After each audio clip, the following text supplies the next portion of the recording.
Most of us view problems or difficulties in life as a sign that there's something going wrong, when in fact problems and difficulties are an essential part of the entire life experience. In our Western world and the way we approach this whole New Age psychology, we kind of always want to avoid the problems and go to the good stuff, thinking that difficulties or these passages we go through in life are a sign that there's something wrong. Tonight we're going to be doing a whole lot of talking about these passages or crisis points where we fall. Falling is inevitable. Many passages through our whole life, falling is inevitable, but there's a choice between falling backward, which is what we tend to do in the middle of those spots, or actually falling forward. We're going to walk you through the critical steps of how to use these passages, these moments, these critical junctures to actually fall forward. So, before we do that, we kind of have to set the context. And one of the things we have to talk about is the difference between dreams and purpose. Because we all have dreams in life, and they're beautiful things to have. They're really important things to have. Martin Luther King had a dream, and his dream changed the world, literally. However, Martin Luther King didn't achieve his dream in his lifetime. He actually achieved his purpose, but not his concrete dream. And one of the things that we all experience at some point in time, some losses around, is letting go of concrete dreams. Things that we want for our lives. The vision is important. It gets us excited, it gets us inspired, it gets us motivated. And yet when we become too attached to a concrete dream, we limit the potential creativity of everything that's possible. Because it's like we want to put it into a little neat box now. And it might be a beautiful box, and it might be part of your purpose. However, purpose always has to trump or override the dream. We have to make our purpose more important than the concrete vision that we have for our lives. I found a new quote by Einstein, who's my favorite guy to quote. If you've ever been to these lectures, you heard me quote Einstein a gazillion times. So Einstein says there's two ways to live your life. One is as though nothing is a miracle. The other is as though everything is a miracle. How many would like to live as though everything is a miracle? Yes? In order to do that, we have to allow ourselves to connect with what is possible in the present. I'll tell you a little bit about one of the dreams that Duane and I have lost. Well, we did lose it. I mean, it might come back again, but we did lose it. About 10 years ago, we were signed on to a company called Nightingale Conant in Chicago, and we produced an audio series through them. And they're actually a very big company in the personal growth movement. They're the ones who do Marianne Williamson and Wayne Dyer and everybody. Deepak Chopra. Yeah, they do them all and send out these amazing audio programs. And their idea when they first signed us on was that they also wanted to get into books.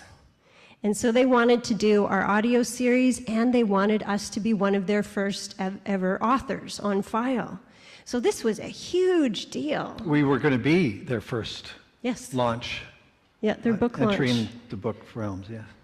So it was a very big deal. We're flying down to Chicago. We're sitting in the studio where Wayne Dyer was doing his thing just 2 days before. And a photo shot series before we left. They paid for a photographer here in Vancouver and a whole day of shooting. Right, a producer. No, there was more than one. Oh, the shooting.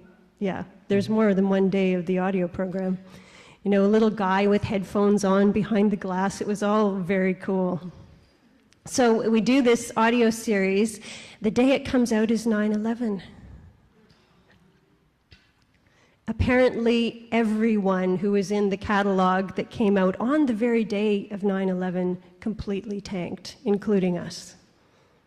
And so there went not only our audio program, which although it is still out there on the e-waves here and there. The only person that did well in 9/11 also was Brian Tracy, who his whole tape series at that time was all about conspiracy theory.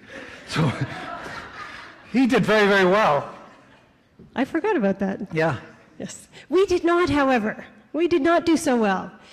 And part of what allowed us to move through that loss and disappointment was making our purpose more important than the concrete dream. Our purpose being to facilitate compassion, connection, sameness among all human beings on the planet, no matter what your creed or religion or race or whatever. Which is hard to do. You know, we're citing a couple of these examples, and I mentioned one in the car driving over here tonight. I remember years ago, like 1994 or 5, when Clearmind had just been around for a couple of years, and we had a lecture night at the atrium near Hastings and Renfrew, which was where I was lecturing in. One night, one person showed up. One person. And me. So if we define our success as having improved, it really... And I had a decision to make. I could have easily said, you know, this isn't working, I don't think. But instead of measuring it by the success or the outcome, I measured it more by about what we're going to be talking here tonight. I actually gave the lecture. But actually, if I hadn't given that lecture, Clearmind wouldn't have continued. You must have felt like a goofball, though, really. I've used it. To one person, lecturing to one person, that would be funny. Anyway, back to my story. It would be funny. It would be, to me. Yeah. Maybe we could arrange it the other way around sometime, where you could give a lecture to one person. I'll give a lecture to you. You don't have to plan that.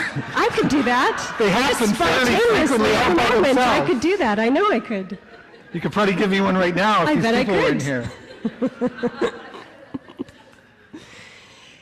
So, one of the ways we navigated our way through that disappointment, because it was a big deal, and it wasn't like it became evident that it was going to crash and burn right away. It took a little while to become evident, but it did eventually become evident. One of the ways we navigated through that was really by staying committed to our purpose and trusting that our purpose provided a context that was bigger than anything that was happening in our lives, right? It's that purpose broadens the context. And in fact, one of the things we were asked to do is give a little tiny speech on CD that Nightingale Conant was going to send out to their whole mailing list that was meant to inspire America after this tragedy. And we really stuck to our guns around our purpose. We talked about compassion, we talked about connection, we talked about being responsible for what you contribute to the situations you complain about. And I mean, I feel quite proud of who we've become as a result. This whole idea of falling forward, we came up with this phrase a few weeks ago, that it's really important, contrary to what we normally believe, around always wanting to be in our comfort zone and avoid these uncomfort zones, is actually to focus where you're falling. All we want to do is focus on anything else but where we're falling. How do I avoid this fall? Can I focus on where I can grab onto something? Can you rescue me? I need this, I need that. I'm going to fall. Can you see me? We focus on everything but what we fear we're falling into. It's critically important that we change our mind about these places we fear, because maybe actually we haven't got it right about what we fear. Maybe it isn't what we think it is. Maybe it's a real important thing to inspect. What is it, in fact? Where does it come from?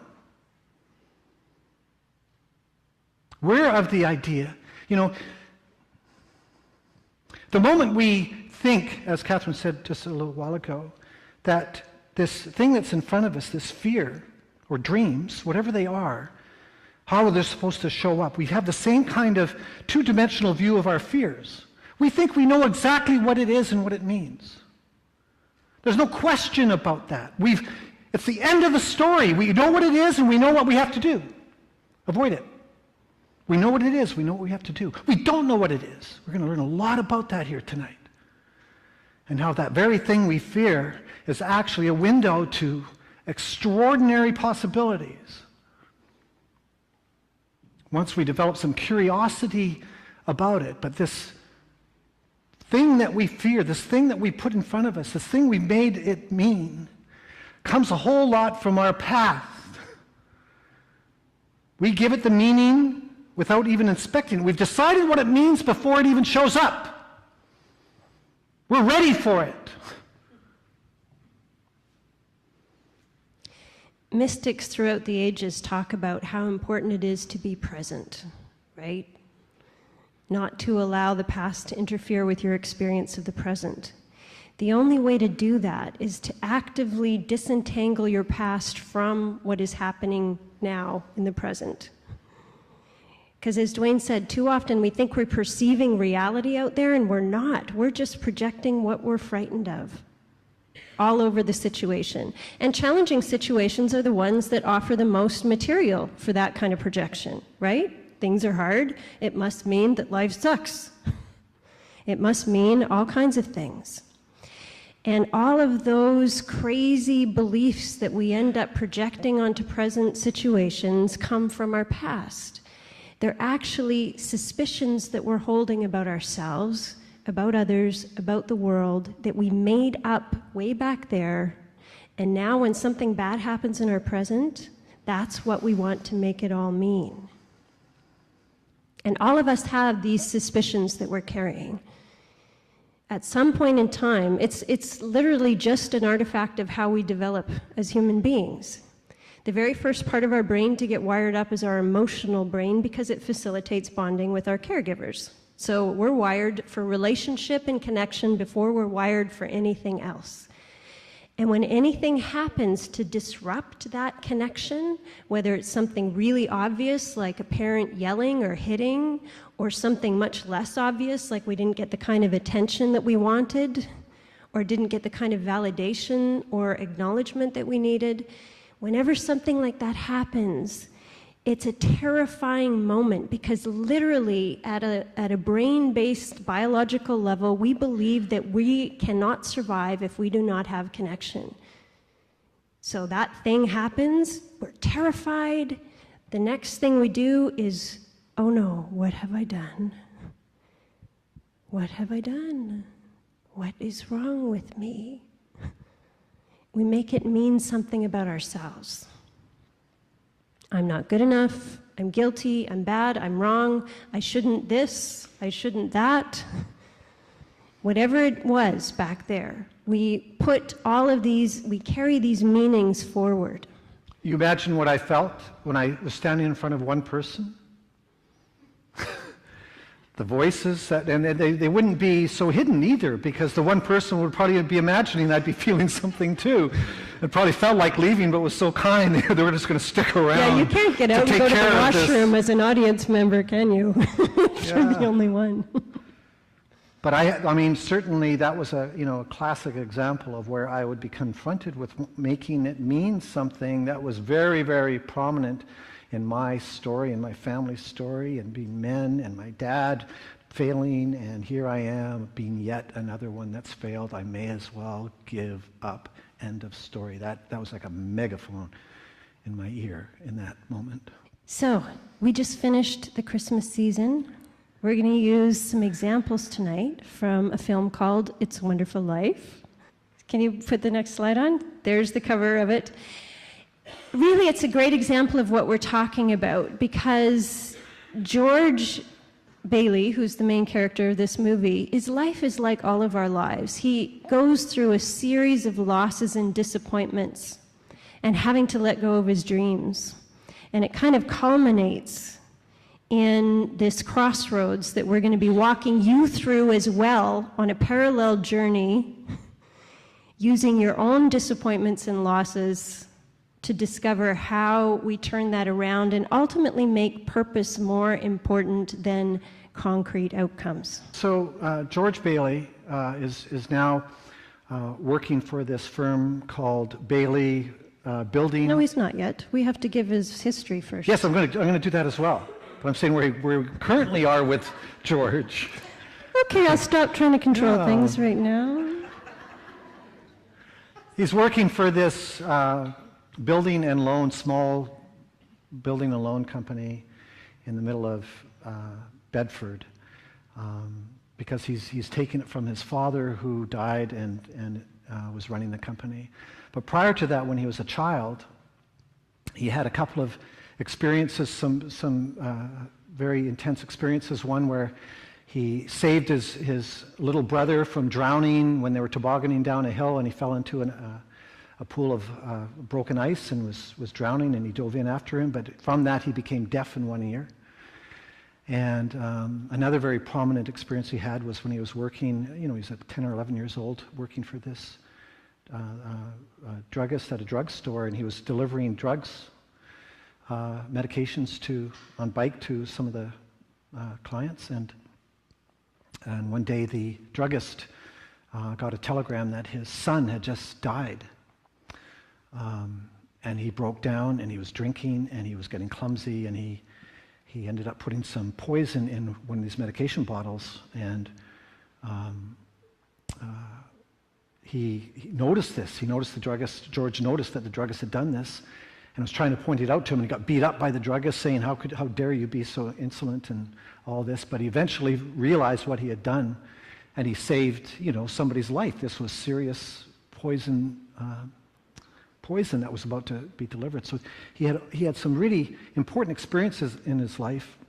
And one of the main ones is just watching his father. His father owned this company, this building and loans company, which provided mortgages for citizens of the town, but was also in competition with a man called Mr. Potter, who's our bad guy in the movie, who essentially is like a slum landlord. So he's in competition with this man who has a lot of power. So in our first film clip that we're going to watch, we hear, this is George now as a young man, and we get to hear about all his dreams. Hey. Hey, Mary. As I was lumbering down the street, down the street, down the street. Okay, then I'll throw a rock at the old Granville house. Oh, no, don't. I love that old house. No, you see, you make a wish and then try and break some glass, and you got to be a pretty good shot nowadays, too. Oh, Now, no, watch. George, don't. It's full of romance, that old place. I'd like to live in it. In that place? Uh-huh. I wouldn't live in as a ghost. Now, watch. It's right in the second floor there, see?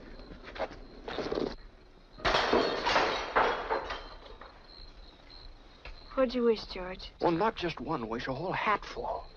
Mary, I know what I'm going to do tomorrow and the next day and next year and a year after that. I'm shaking the dust of this crummy little town off my feet, and I'm going to see the world. Italy, Greece, the Parthenon, the Colosseum. Then I'm coming back here and go to college and see what they know. And then I'm going to build things. I'm going to build airfields. I'm going to build skyscrapers 100 stories high. I'm going to build bridges a mile long. Well, you going to throw a rock?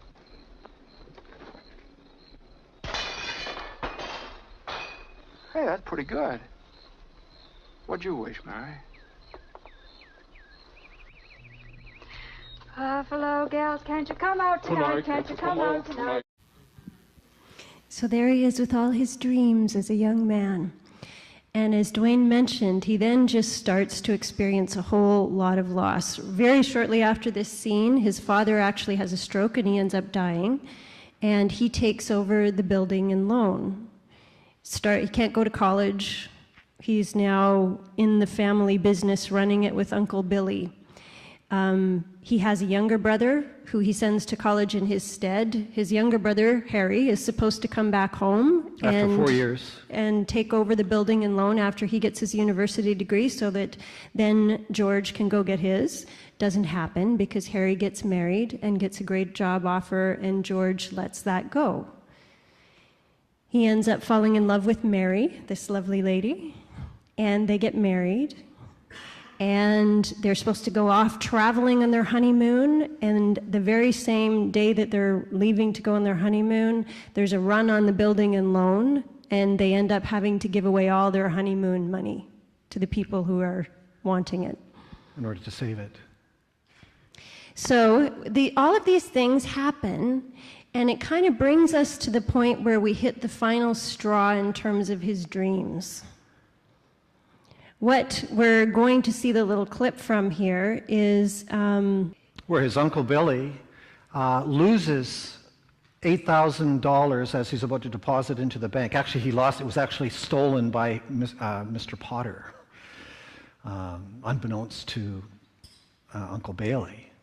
And, not quite stolen, but he misplaced it, and Mr. Potter found it and would let Uncle Bailey know that it was that he had it.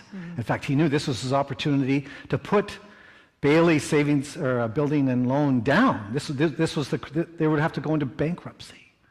He had the money that would save them from bankruptcy, and he was holding on to it. So we're about to watch a little clip now on when he realizes that it's a huge challenge, right? Essentially, he's falling.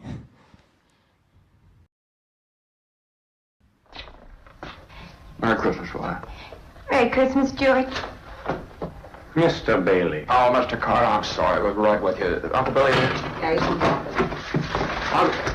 What's going on? Oh, the bank examiner's here. He's here. Well, yeah, he wants the accounts payable to... What's the matter with you? Come here.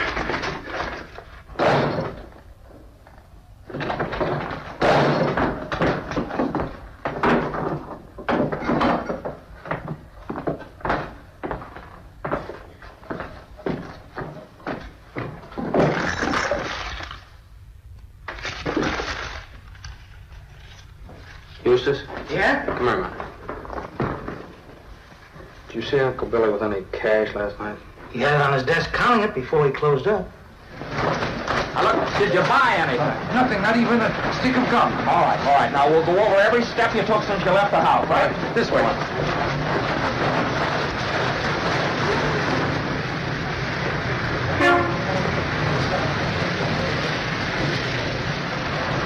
And did you put the envelope in your pocket? Yeah, maybe. Maybe, I don't want any maybe. Well, we've got to find that money. I'm no good to you. Uncle Billy, look, do you realize what's going to happen if we don't find it? Listen to me. Do you have any secret hiding place here in the house? Someplace you hide the money? I've gone over the whole house, even in rooms that have been locked since I lost it. Listen to me. Think. I can't think anymore, George. I can't think anymore. It hurts. Where's that money, you silly, stupid old fool? Where's that money?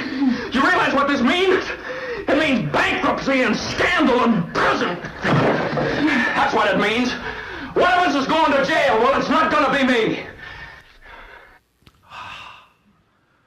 All right, so clearly, this is George's trigger for falling down, where his whole life is going to collapse.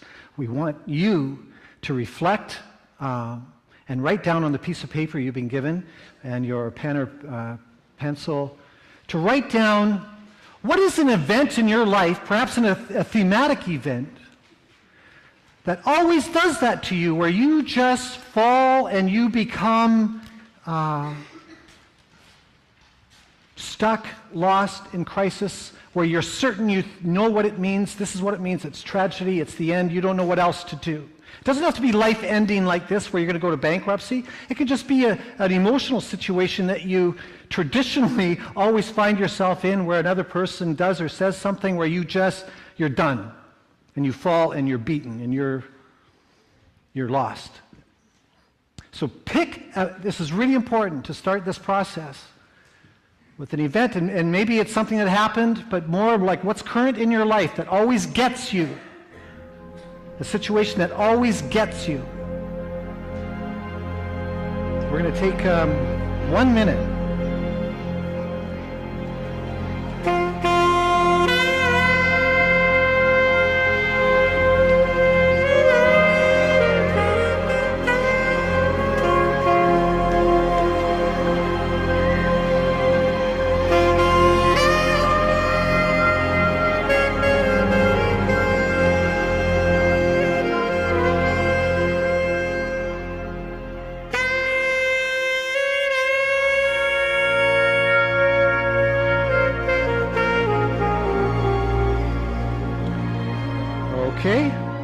And so now that we've established the event, this thing that just gets you, it's like an Achilles heel where you just become lost and stuck. Ask yourself, what do you make it mean about yourself or about life, particularly about yourself? What do you make this mean? Much like George, well, you're going to get to what he's making it mean in terms of he's frightened he's going to be bankrupt and lose. You're going to hear a little bit more about what it really means for him. But what do you make that situation mean about yourself? Certainly for me, when I was lecturing in front of one person, it's going to be meaning I am a failure, I am a fraud, I am no good. I should just give up. End of story. What do you make it mean? Take one. You can either do this, if you have a partner that you feel comfortable talking to, then by all means make this a conversation. Otherwise, you can keep writing stuff down. Yeah, talk. Yeah, what do I make it mean? Minute and a half. We'll tell you when to move to the second person.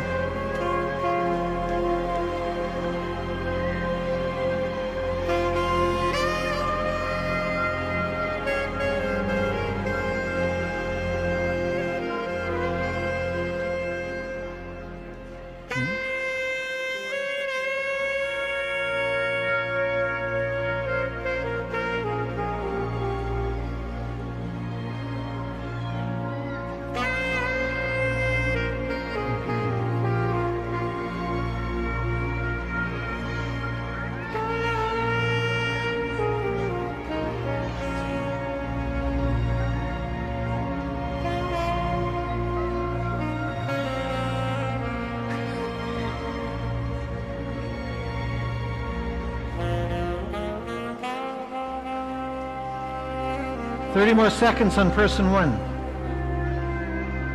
Dig deep.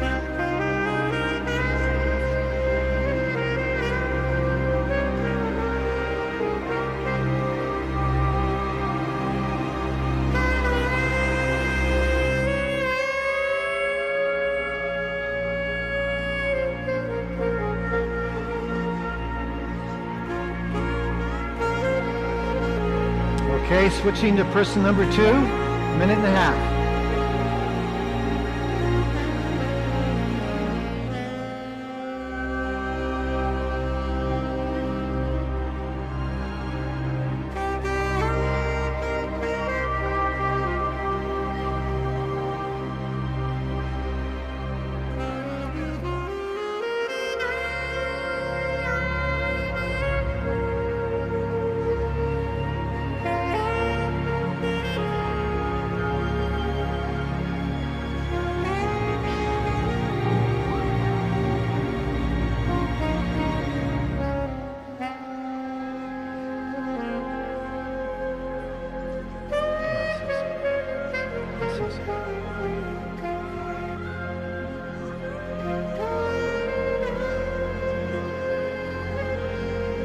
Just half a minute more.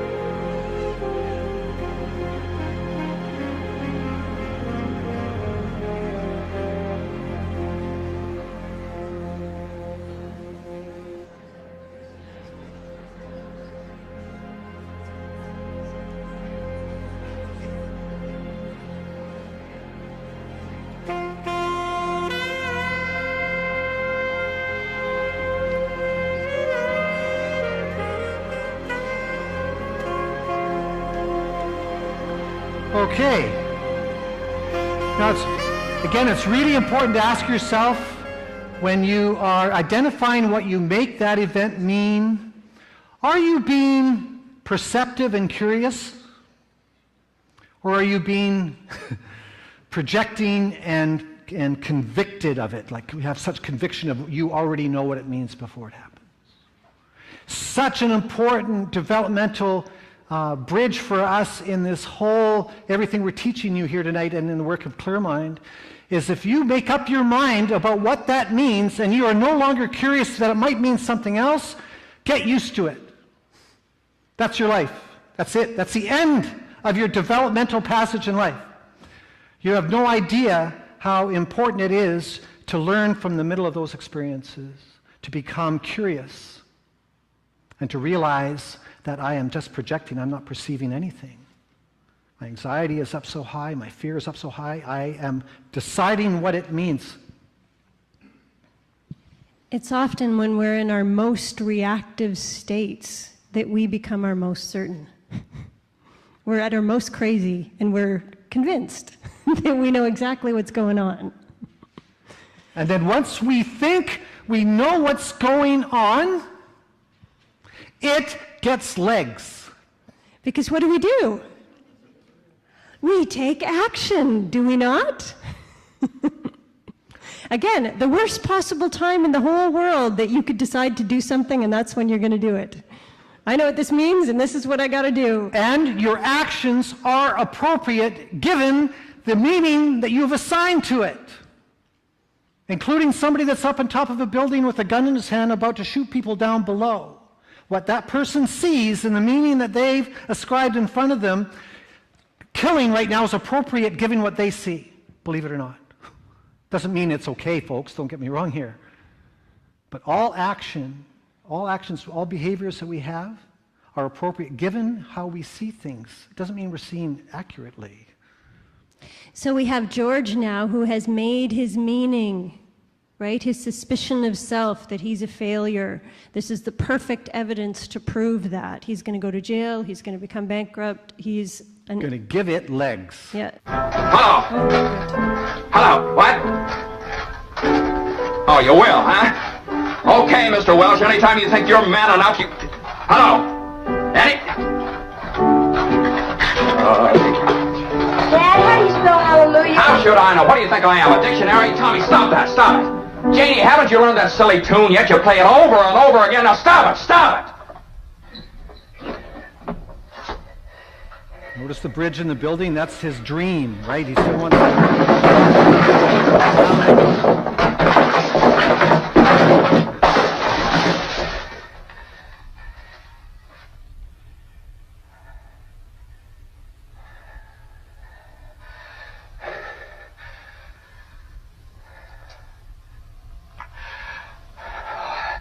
I'm sorry, Mary. Janie, I'm sorry. I didn't mean that. You go on and practice.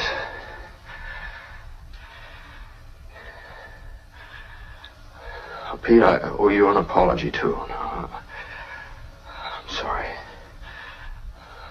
What do you want to know? Nothing, Daddy.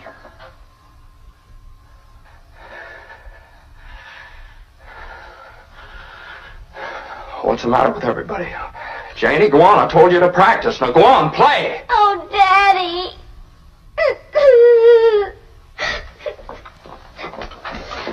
George, why must you torture the children? Why don't you... Mary.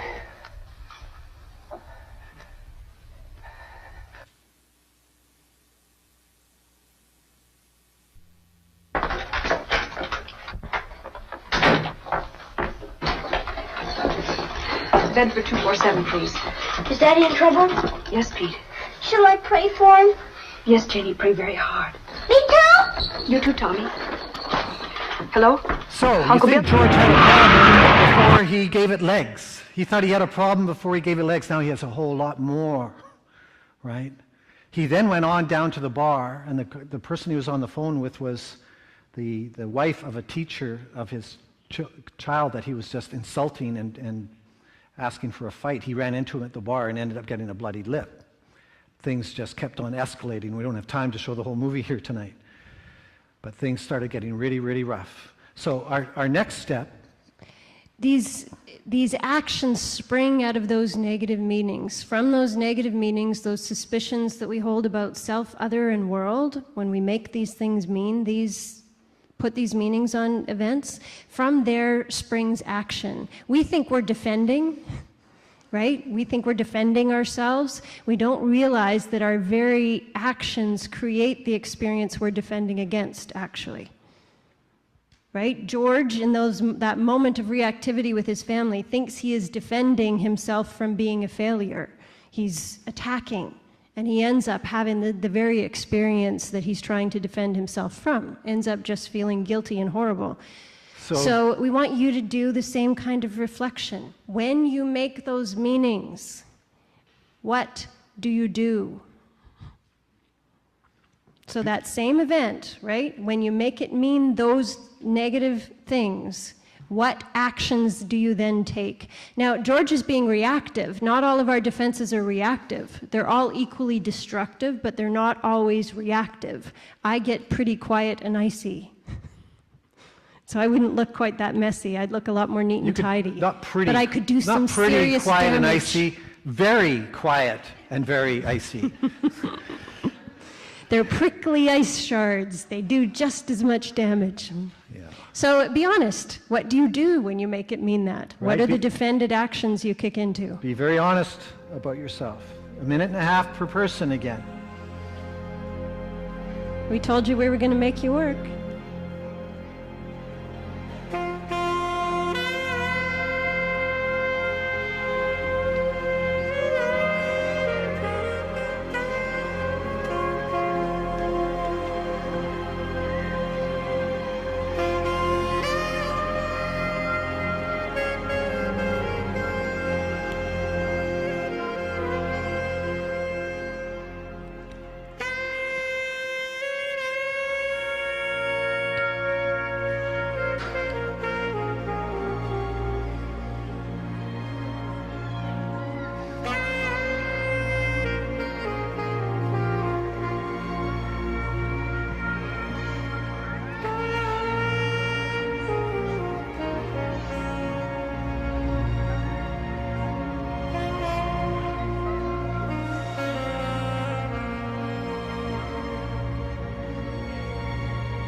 Twenty more seconds on the first person.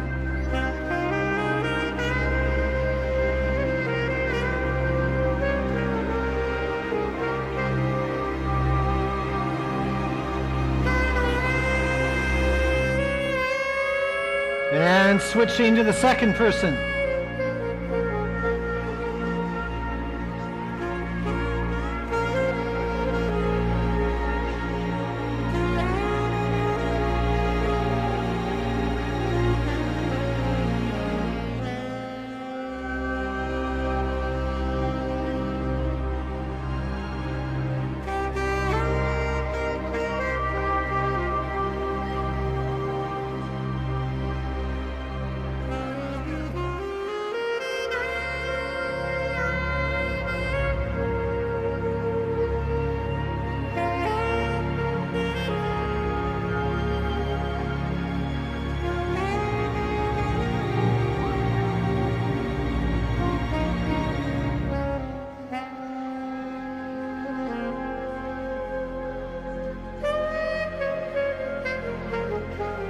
Just half a minute left.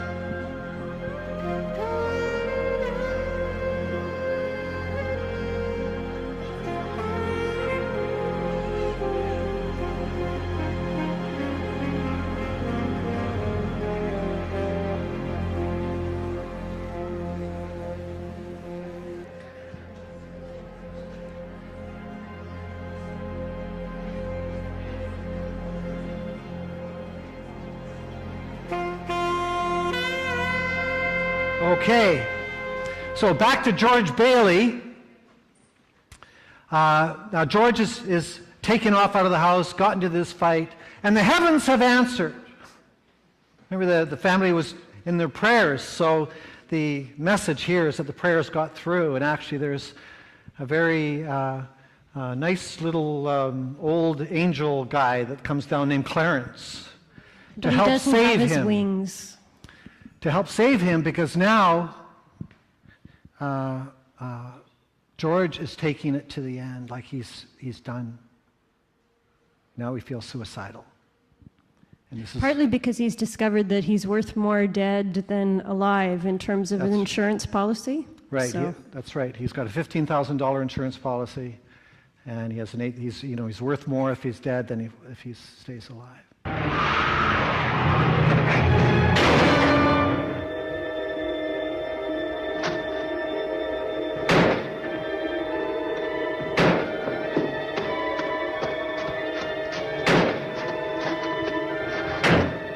What do you think you're doing?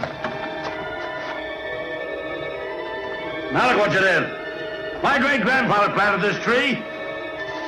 Hey, you! Hey, you!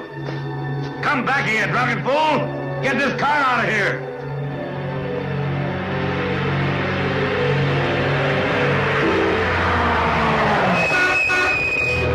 Hey, what's the matter with you? Look where you're going.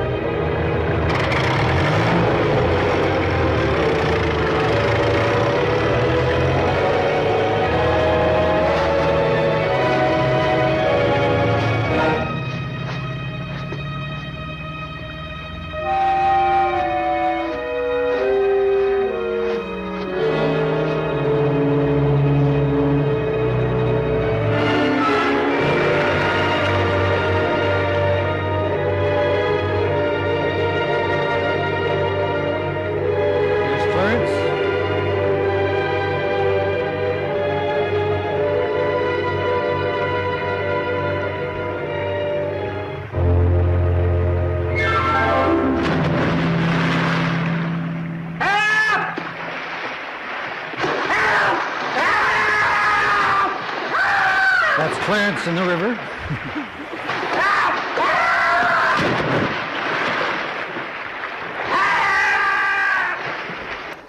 Interesting therapeutic intervention. Oh, brother. That you'll never see me do. Or me. What would Martini put in those drinks?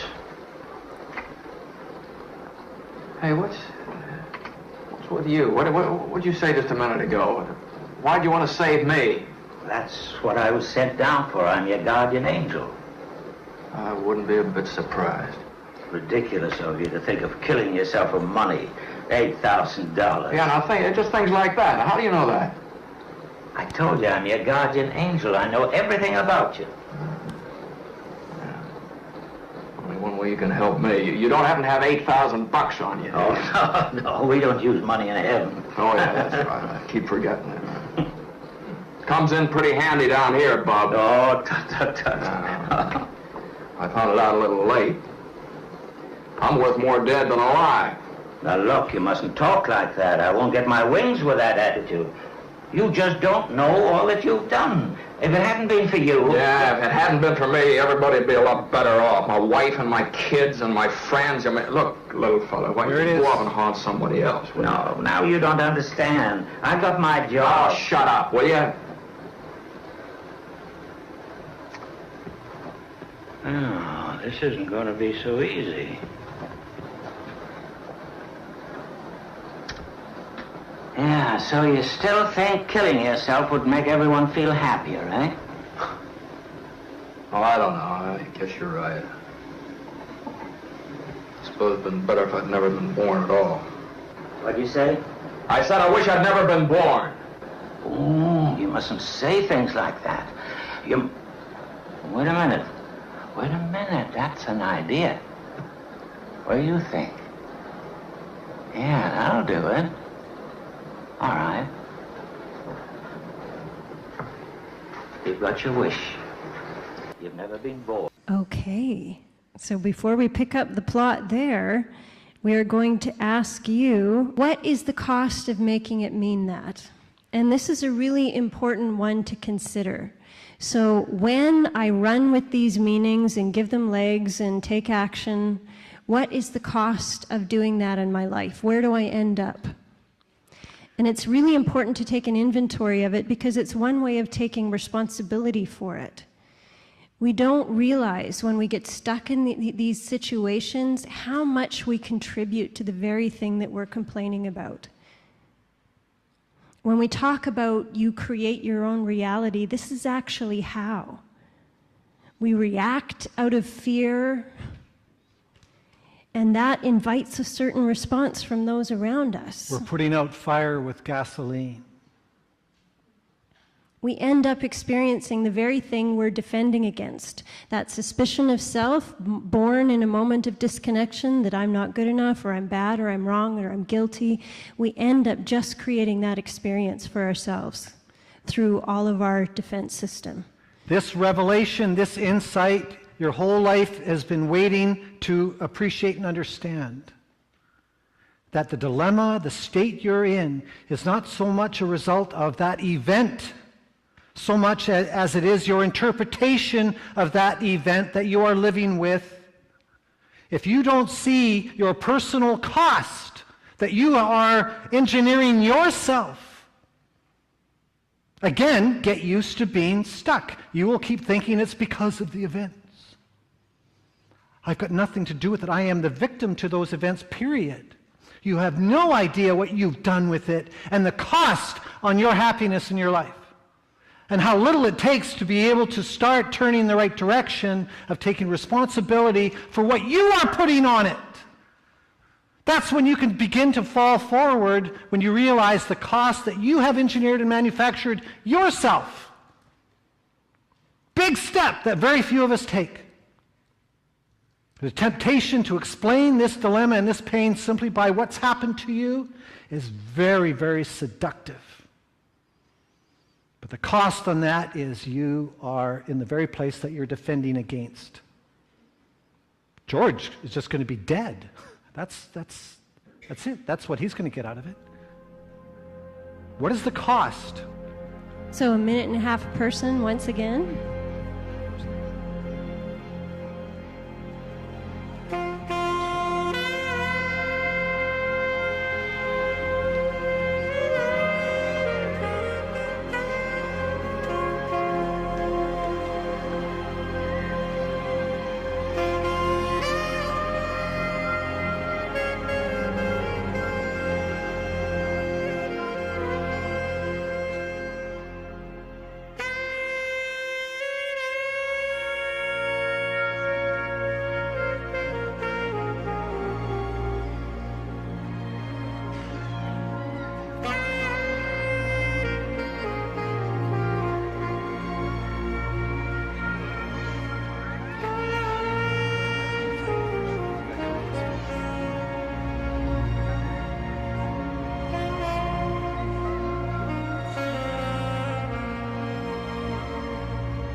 Moving to your second person.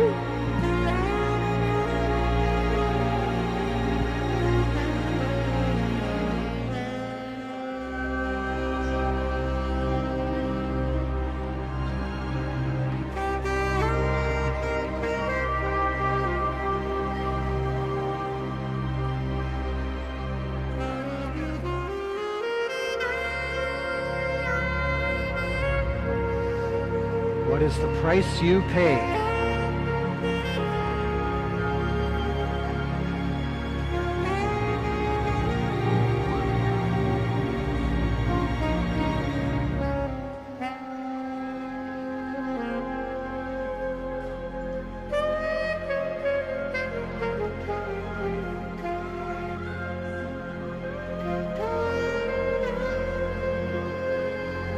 Thirty more seconds.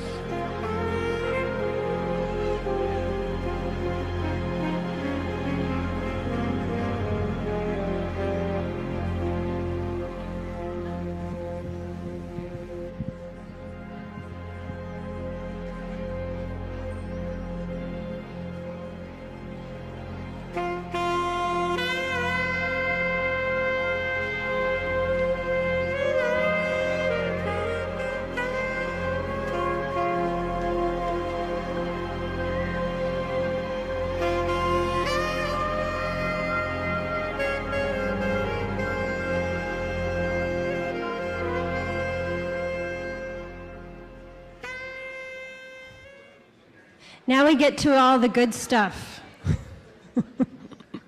The turning point is to ask yourself, do you actually know what it means? To be able to have even a tiny little spark of curiosity in the middle of all that certainty and conviction, when you've got pickles up your bum and you just want to be right. That's how I describe the state. For me, it's how it feels, pickle up my bum. So It's accurate. I know. It is totally how it feels. Big dill pickle. Yeah. Don't go The there. visual people are all going, no, don't put that in my mind. It's to describe the feeling.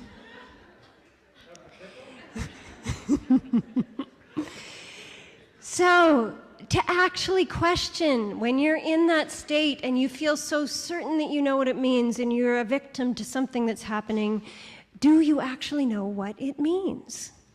Do you? Or is there some other information that you're just screening out? So as we saw in the last clip, Clarence grants George his wish, and he actually gets to experience in the plot of this movie what life would have been like had he not existed. And it's a profound exercise for him in actually coming to correction about those suspicions that he was holding, the meanings that he was making of the situation. Because what he discovers as he travels through the town is how many people's lives he has actually positively impacted, and what a profound negative difference it is. It's called Pottersville instead of Bedford because Potter took over the town. Yeah. You know, his brother died. There's so many people whose The druggist lives... spent 20 years in prison. All these people whose lives he touched and impacted from his sense of purpose. Actually, he made a profound and significant difference. So, this is, the answer to this question, do you actually know what it means, is not only a key to actually living a free and healthy life. I think it's also the key to enlightenment. This is no small little thing we're playing with here when we think we do know what it means. Right? Every time we're in a difficult spot, we think we do know what it means. We're not curious. It's the end of the book. We don't know it's the end of a chapter. We don't know what it means. The answer to that question is always no.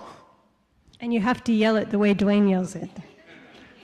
In the middle of, she'll hear me scream no sometimes without any idea why I'm saying it. I'm just in some personal process and I'll just scream in the middle of the day, no! Or the middle of the night. Duane's doing his work. Don't know what it is. That's good. I'm glad he is.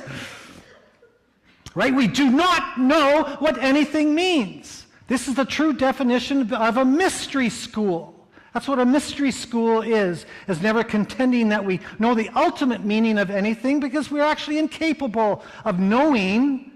We can experience it, but we don't know the ultimate meaning of anything. So anytime, positive or negative, that we think we've got it, you don't.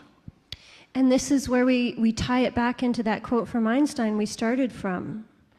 To live your life as though everything is a miracle is also to live your life realizing that we will never know everything. And that there is always a mystery in front of you, no matter what it is. There is unlimited potential and possibility, no matter how apparently bad the event would seem. Wonderful story, a parable that we tell quite frequently of this farmer. A farmer who had one horse and a 21-year-old son. And one night there was a storm, and the corral that holds the horse, his workhorse, in, blew down, and his one horse that he depends upon to plow the fields and everything, and move things around, was gone. And the neighbor next door came over and said, "Such bad luck, you lost your only horse." And the farmer, who was a wise farmer, who was not making it mean what his fear would make it mean, said, "Who knows whether it's good or bad?" And the next day, the horse came down from the hills with two wild horses in tow, Right? And the farmer sees this, and the son, they quickly went outside and brought the 3 horses and rebuilt the corral. Now we have 3 horses. 3 horses. And the neighbor comes over and says, "Such good luck! Wow, good luck. You have 3 horses now." And the wise farmer said, who knows whether it's good or bad, right? Like he knows, like this whole unfolding of truth is like an evolutionary process. It's never over. And he said, who knows whether it's good or bad? Next day, the son, the 21-year-old son, is up on one of the wild horses trying to break it. And he gets thrown and he breaks his leg. Yeah. Aw. And the neighbor comes over and he says, "Such bad luck. Your only son, your only help on this. How are you going to farm? You know, this is terrible, terrible luck." And the wise farmer says, yeah, they even flip it around sometimes. Right? And sure enough, the next day, I don't know if it was the next day, but the country has gone to war, declared war with the neighboring country, and the soldiers are marching through the country roads to conscript young men to the army. And they're coming for the 21-year-old to go to war.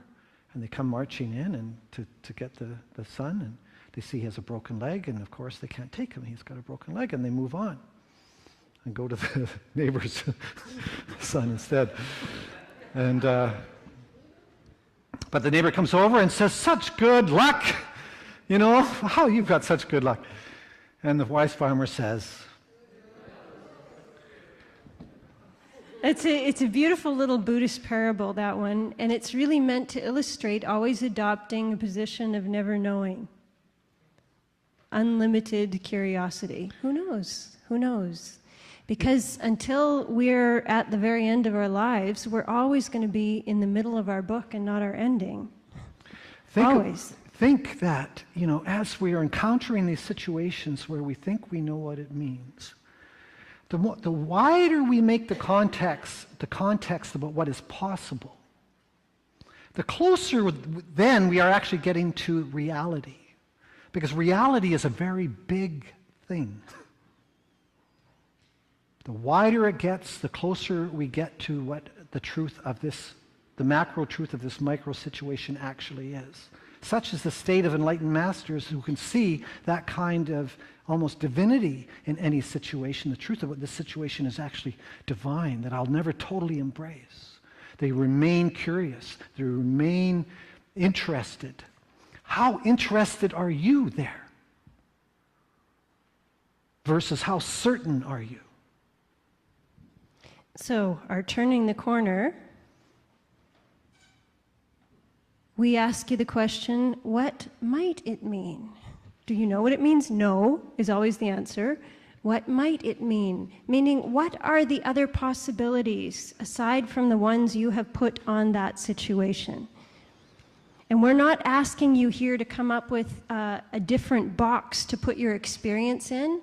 The point is to, again, just open up to all of the possibilities. What else might this mean? There's a wonderful expression in the Course in Miracles that says that all behavior, meaning all the behavior you encounter outside of yourself too, like you might start thinking about people that are flipping out in front of you or angry at you or that you're in some kind of emotional battle with, that their behavior too, when you want to widen the context, if you just reduce them down to these two-dimensional figures, whether they're family or friends, we just finished Christmas, you've all got one or two, where you reduce somebody down to, oh my gosh, thank God Christmas is over.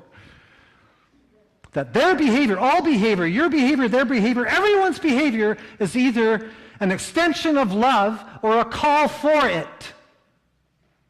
That's a big context. It's like, you know, I don't want to get too spiritual religious here, but I mean some of those sayings of Jesus, right? Forgive them, Lord, they know not what they do. As they're putting spikes into his wrist to put him on a crucifix. He saw something much bigger than that I'm just having a bad day. It's a bad day, that's what it means. It's not my day I wanted. My horoscope said something else was going to happen today. Forgive them, Lord. They know not what they do. He saw in them what they even forgot about. How wide can you get when you view these situations about what might it mean? Stick with us here. This is really, really important. You just might save your life. So we're going to take a minute and a half again. You're going to save your life in a minute and a half.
Okay, second person.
Ten more seconds.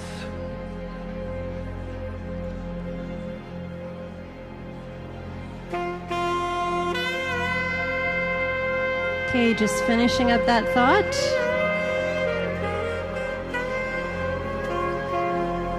And you're going to be talking again in just 1 minute. Because our next question is, what would you then do if it meant that? So what kind of actions are a natural extension of those meanings that you were just discussing? So what are the new actions? Minute and a half, first person. What kind of behaviors would naturally come from that?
Okay, moving to the second person.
Seconds.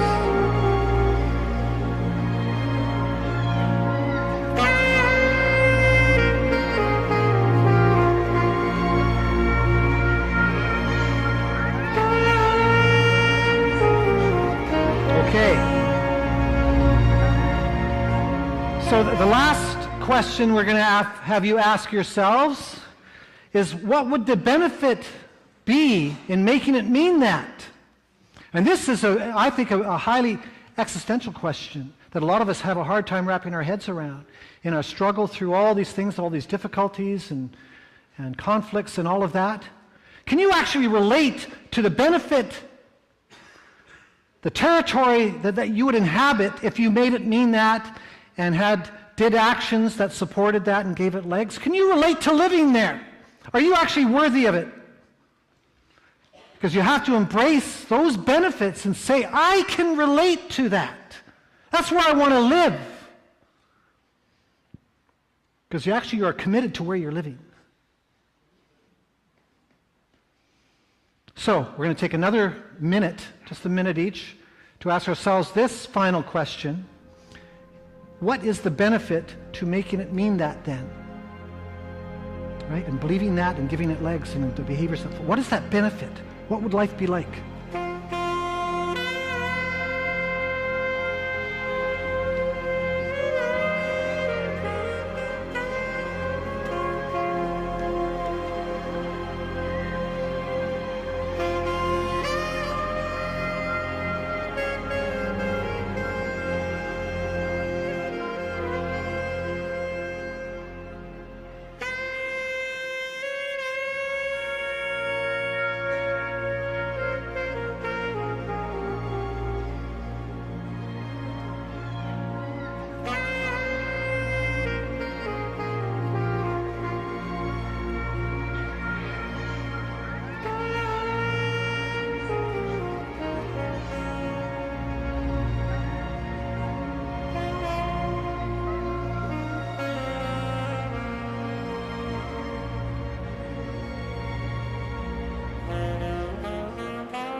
Go to the second person.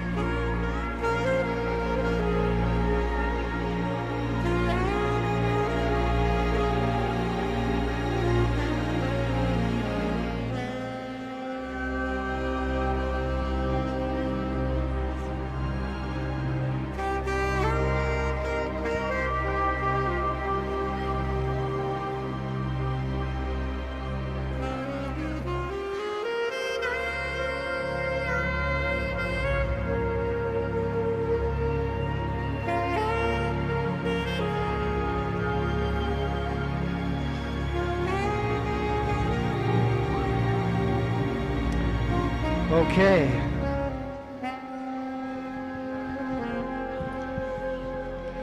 So our final movie clip is actually George Bailey decides that he wants to live his life and the turnaround that he makes having made those new meanings. We'll watch it and then we'll chat about it for a minute. And I just got to tell you, I've been editing this, trying to import these movie clips for the last 48 hours, and for the first 40 of them with not much success. So we ended up watching this final clip how many times? A number. And every time we watched it, no matter how many times we watched it, it brought tears to both our eyes. We're like big saps every single time. I'm a bigger sap, actually. You probably are.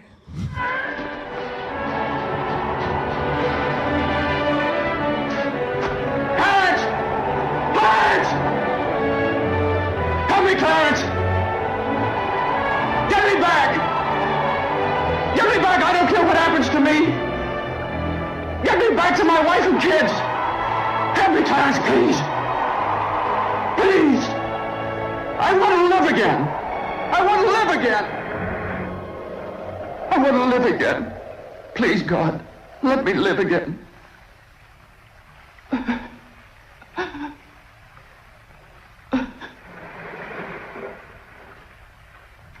Hey, George! George! You all right? Hey, what's the matter? Now get out of here, Bert, or I'll hit you again. Get out of here. What the Sam Hill you yelling for, George? George? Bert, do you know me? Know you? You kidding? I've been looking all over town trying to find you. I saw your car piled into that tree down there, and I thought maybe you... Hey, your mouth's bleeding. Are you sure you're all right? What you... My mouth's bleeding, Bert! My mouth's bleeding! Zuzu pedals! Zuzu... There they are! Bert! What do you know about that? Merry Christmas! Well, Merry Christmas! Merry! Merry! Yay!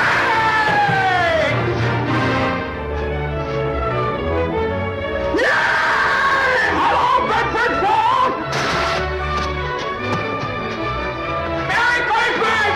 Merry Christmas! Merry Christmas, George! Merry Christmas, Booby House! Merry Christmas, Emporium! Merry Christmas, you wonderful Billy alone! Hey! Merry Christmas, Mr. Potter! Happy New Year to you! In jail! Go on home, they're waiting for you!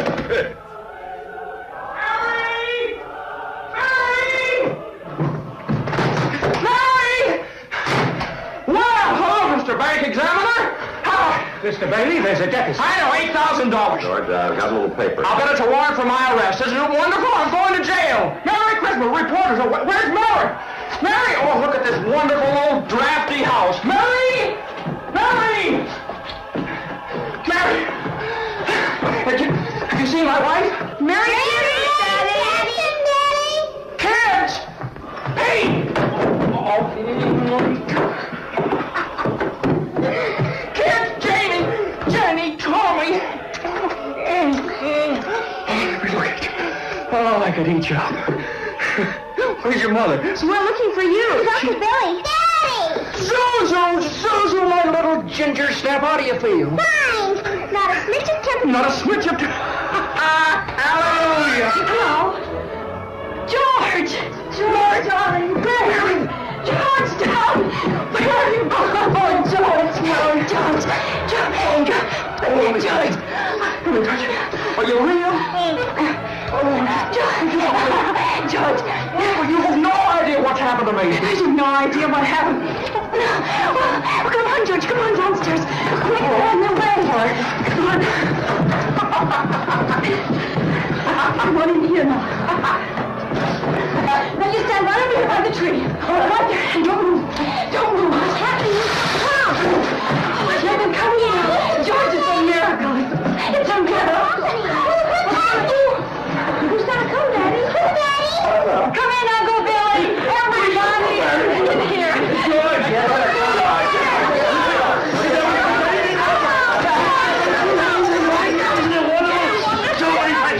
Mary did it, George. Mary did it. She told me. people, you were in trouble with it. They scattered all over town collecting money. Didn't ask any questions, just said, George in trouble. Tell me, idiot. What is it? Never run away. Here, George, Merry Christmas. Don't stop. There we are. The line time's on the line. Coming, George.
Now get this.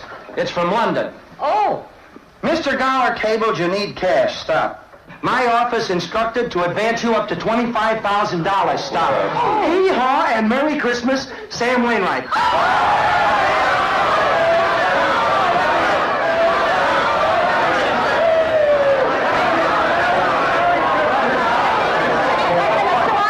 How about some more?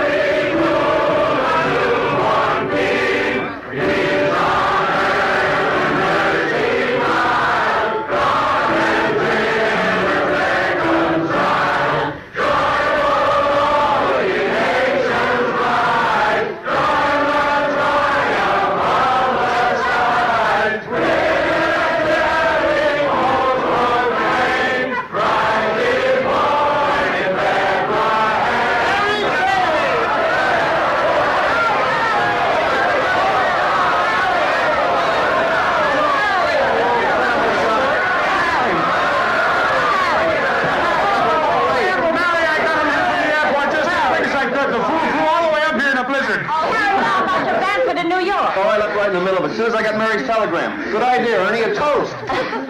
To my big brother, George, the richest man in town.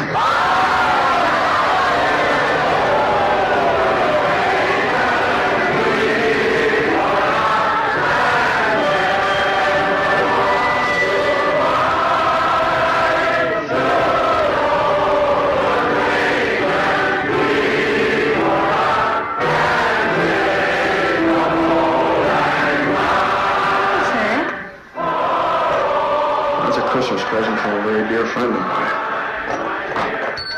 Look, Daddy, teacher says every time a bell rings, an angel gets his wings.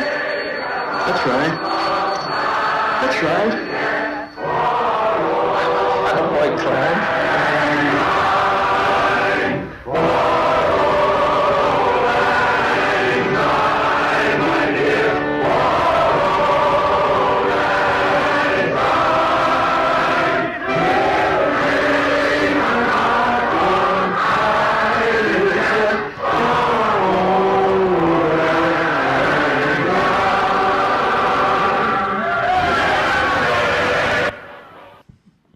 I love happy endings.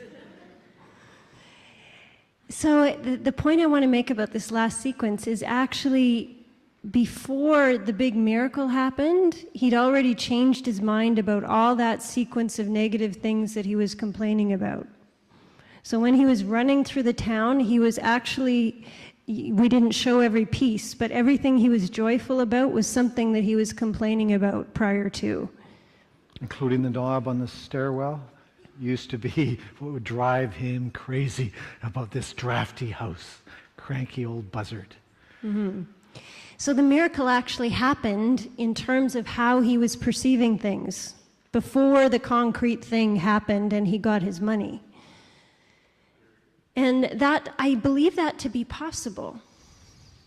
that he found that place inside of him where he lived his life as if everything is a miracle, even in the middle of difficulty.